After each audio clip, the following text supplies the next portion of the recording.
Second rope is KiLynn. Oh! Beautiful! We'll muscle her over. Oh!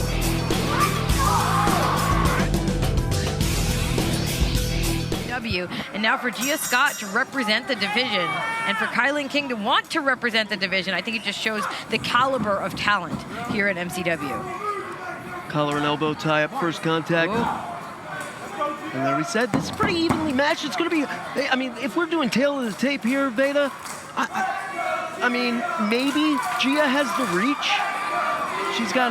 She's built almost like one of the Williams sisters. I think sky is the limit for this young lady if she decides to begin to venture out of MCW.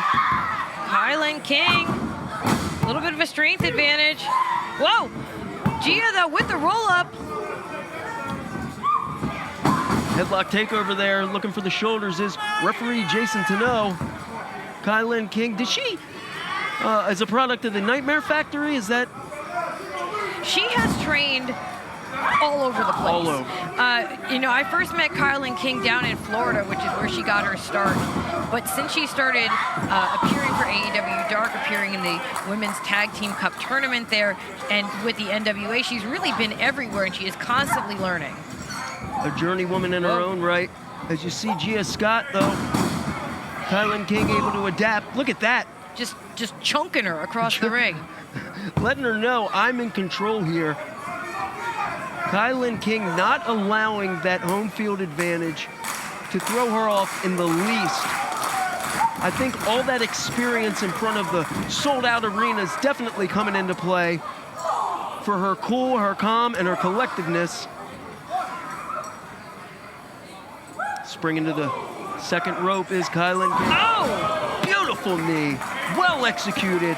The champ's in trouble. Yeah, Scott all the way on the outside. And when you look at the possibilities for KiLynn King here, not only could she become MCW champion, women's champion, but whoa, she was going for a dropkick. Scott got out of the way though. If she becomes champion here, like, she's gonna immediately become a player, become a staple in MCW. Like, her whole career trajectory could change. The MCW women's division is shaping to be one of the most competitive in independent wrestling. Oh, that's where DeMarcus came, the kingpin. That distraction coming into play. Look at that hustle out of Gia Scott, taking advantage.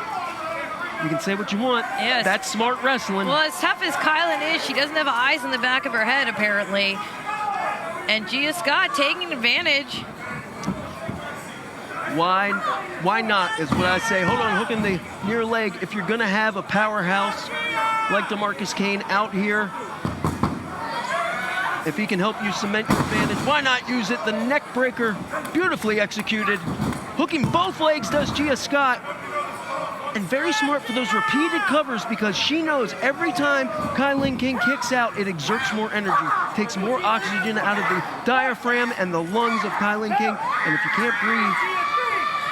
Well, yeah, and Scott here being extremely calculating, just working over KiLynn, breaking her down moment by moment. Oh, muscle her over.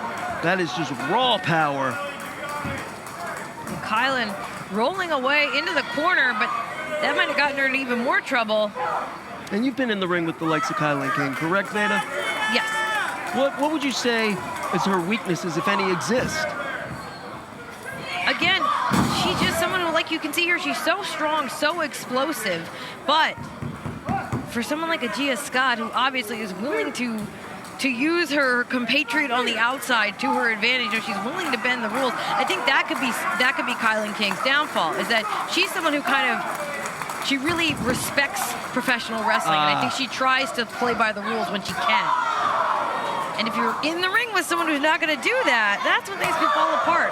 Right now, though, KiLynn holding it together. Wait, Scott ducking through. That's not to say KiLynn doesn't have a mean streak, but certainly nothing wrong with a little respect, but I think Gia Scott would call that being a sucker. But KiLynn, though, with that knee, why is she just tossing out Gia Scott to DeMarcus Kane?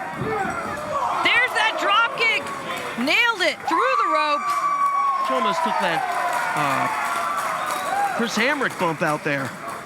But I noticed DeMarcus King got out of the way. He was out of there. Yeah, you notice he's right there for the... There's a cover. Could this? No. He's right there to insert himself when it's, you know... Yeah, but when it comes to KiLynn King's boot inserting itself into his face, he was gone. He does not want any of that contact from KiLynn King, who's looking to leave MCW Spring Fever. And it looks like Scott is holding on for dear life, trying to keep from going down, and KiLynn is... I think there's an issue here. Yeah, got like a front chancery. Or maybe the bracelet of KiLynn King hooked in the hair or the ear.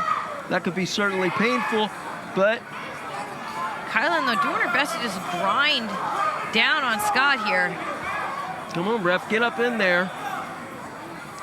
It's like prom night for ref Jason to know. Scott firing off a big German suplex. That was just raw power. Muscling over KiLynn King did Gia Scott. I thought Gia Scott was the worse for wear in that predicament. Oh. Big roundhouse kick by KiLynn King. Those deadly kicks, those deadly feet on the part of King. For the third time, DeMarcus Kane makes his presence felt on the apron. The roll up by Gia Scott. I think she got some tights. What do you say?